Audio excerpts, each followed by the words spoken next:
The Pacers are opening to trading LeVert, Sabonis, and Turner. Should the Bulls be in on Turner and Sabonis? Let's talk about it starting now. Now, if you are new to the channel, please like the video. Please subscribe to the page because we do talk Chicago sports weekly. This is the only channel that's talking Chicago sports, how Chicago talks. So make sure that you get in tune with us, man. Now, before you just drop into the bottom comments and hit, yes, you have to trade for these guys, you have to make these moves, understand what's going into it, right? We got the report today that the Pacers are open to trading Karis LeVert, Domontis Sabonis, and of course, Myles Turner.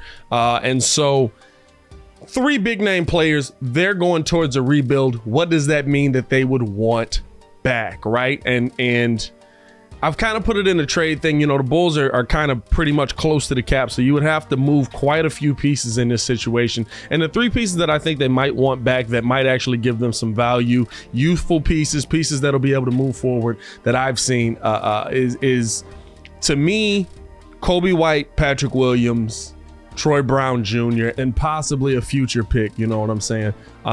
Because it looks like they're going all in for a full rebuild, right? Now, you have to ask yourself 2 questions, especially one, how do these guys fit with the team, right? It's not just plug and play. Does Sabonis fit next to Vooch? How's that going to work out there? Now, Sabonis is another high point getter. He's another guy that's going to demand the ball. He's another guy that's going to demand opportunities to shoot the ball, opportunities at the rim. Is that what we were able to get? Because when we look at what this team had already, Patrick Williams wasn't able to get those shots. Patrick Williams didn't get a ton of those shot opportunities. I believe he was getting about 5 or 6 shots a game. Sabonis is a guy you have to get those shots for, right? So does he fit with this current Bulls team? Does he fit next to Vooch? How does that dynamic work together? It's an intriguing name. It's a very good name. It's a top big man in the game. So you kind of love that if you bring that in. But do you want to have the problem that I think that they're having, or they've had in Boston, where yes, you have this talent in the room, but you don't have an ability to put this talent together and make it all work together because somebody is not going to get to touch the ball.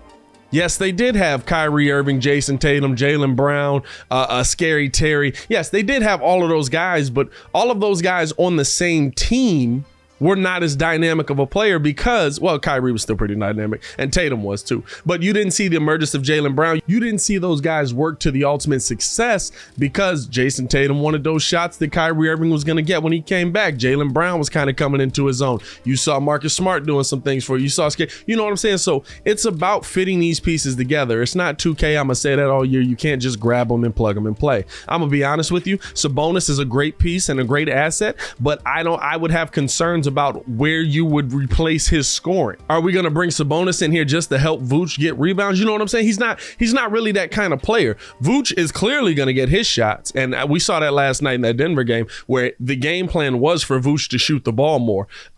Zach's going to get his shots. DeMar, when he comes back, is going to get his shots. Those are 3 guys that are taking at a minimum 60 to 75 shots a game. Where is Sabonis going to fit into the equation of that? It's a great problem to have, but to me, if I'm looking at a piece in that Indiana situation, I don't want Sabonis. And the question mark that comes in there is, do you even have the best package to go get Sabonis? That's the part you have to look at, because to me, the 3 players I named are what you're giving up. If I'm Indiana, I'm looking for long-term youth. I'm looking for upside. Kobe White has a scoring upside. I know we don't believe it much here in Chicago as much anymore, but Kobe White does have that scoring upside. We've seen him knock down a lot of threes. We've seen him score a lot in this league. Can somebody unlock that? Patrick Williams is a Kawhi Leonard type player, build wise anyway. Is he gonna be able to fill those shoes that we've put upon him in the media world and in the Chicago sports fandom world? I mean, we put a lot on Patrick Williams' shoulders. Is he gonna be able to replace that? And then Troy Brown Jr. is kind of a nice role playing piece, kind of that Derrick Jones type piece. I think that he's somebody they could slide in there, and he's more of a make the money work kind of addition into that deal. And then, you know, all of these guys are very young, so you're replacing youth for even younger youth, and you can kind of rebuild it that way. Now, before I continue with the video, I want to know how you guys feel as well. Let me know in the comments below. Should the Bulls be in the market for Sabonis? If I'm talking Sabonis, I'm gonna say he's not the guy that you go after. One, because I don't think you'll have the best package in that situation, and I don't know if you're going to be able to replace his offensive output with the team. But I want to know how you guys feel. Let me know in the comments below. I'll be down there talking with you as well. Now, when it comes to Myles Turner is an interesting one, right? And this package, the package that I put out there works for both players. It works for both players. So the trade works both ways. You'd still be able to get one or the other. But I think that the package of Pat Will, Kobe White, Troy Brown Jr., maybe a draft pick in there, that works for you now. That works for a Myles Turner deal. Now, Myles Turner coming in, the good thing about their situation is that he's 25. They're both 25. So you're not like getting rid of a guy and he's going to be in his 30s and you're not going to be able to get a lot of use out of him. And like the Bulls are in win now mode. So maybe you do give up on Pat Will and Kobe White. Not, I guess give up's the wrong word. Maybe you do give them away to try and get this championship now, this season, because this Bulls team has shown you that they're here to play now. I think that Myles Turner is somebody that absolutely fits with this team. Yeah, he might have to play the 5 a little bit in that situation, but he's a guy that can step down and knock down the 3. He's also a guy that can get into the paint, help Vooch with that rebounding, help Vooch kind of become the player that he was a little bit more in previous seasons where, yeah, he's not taking as many shots, but his shots are more efficient because he's getting them off of offensive boards. He's getting them off of the glass. He's getting them off of being able to be in the paint because he knows there's going to be somebody down there. And now Vooch even able to take more shots like he's been taking, and you still have a rebounder in the building. Y'all saw the super producer Jay Holt kind of upset that you didn't have a rebounder down there when a lot of these guys were taking shots, but it was how Denver was playing us. So to me, I look at Myles Turner as a piece that absolutely could fit with this team, and with him being a 12-7 kind of guy, you're not looking to get him 15 to 20 shots a game. He's going to get his shots. He's going to get his points off offensive boards. He's going to be that guy that you can plug into the game, and he absolutely fits in with the Bulls right away, in my opinion. I think that he's somebody that, yeah, he's going to be able to run the floor with you. Especially with Lonzo Ball, you're going to be able to find him. And the good thing about Myles Turner is, like I said, he can step out and knock down that corner 3 a little bit. He can knock down a little bit up, but I like him better in the corner. That still keeps those lanes open that you want for Zach LaVine, for DeMar DeRozan to be able to drive in there, for Lonzo Ball to be able to drive in there and get that shot in. So to me, out of the two, I know it sounds crazy, y'all, but out of the two, if I was going to pick one of them, I would say Myles Turner's the one that I believe the Bulls have the best chance of getting. One, because the package you're sending back, you've got a lot of unknowns. You've got a lot of guys that have had injury issues in the past.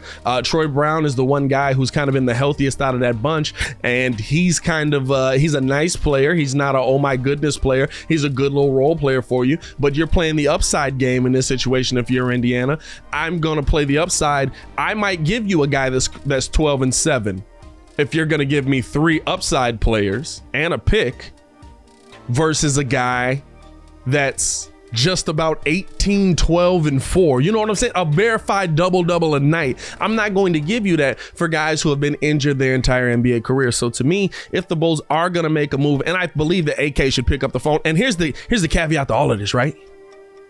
AK could get Sabonis, and we're just like, what the heck just happened? How'd we do this? You know why? Because I'll go back to it. None of us were talking about Vooch when that deal got done. None of us. And he got him into the building. And so to me, I don't put anything past AK and Mark Eversley. Those guys are wizards in the front office. Let them do what they do. But I would absolutely love to see the Bulls go after Myles Turner out of the two of them, because I think that he fits with your team now. I think that he fits with what your team needs, and he's going to be able to slide in and fulfill that space, that role. And now you don't have, if you do make that deal, you don't have to worry about Pat Will kind of coming back and wanting his starting spot back or things like that, because you unfortunately would have moved on from him. Now, here's the thing, and here's the question I want to ask to you guys. Now, that deal works because you have to make the money work. The Bulls are in a little bit of luxury tax here. So that deal makes the money work. You get your guy. You do have to sign Myles Turner. I believe he's got 1 more year left on his contract. I think they re-upped him on bird rights. So you're going to have to get him back into the building again. Is that too much to give up to solidify a piece that you need right now? Is that too much to give up to solidify a piece right now? I want to hear from you guys in the comments as well. I'll be down there answering and talking with you about that as well. I appreciate you guys for tuning in and rocking with me. As always, it is your boy Pat the Designer back at it again to continue watching our Chicago Bulls content. Click the links here, check the links in the description below. Ayo, Chicago! Y'all stay safe out there, baby. Peace.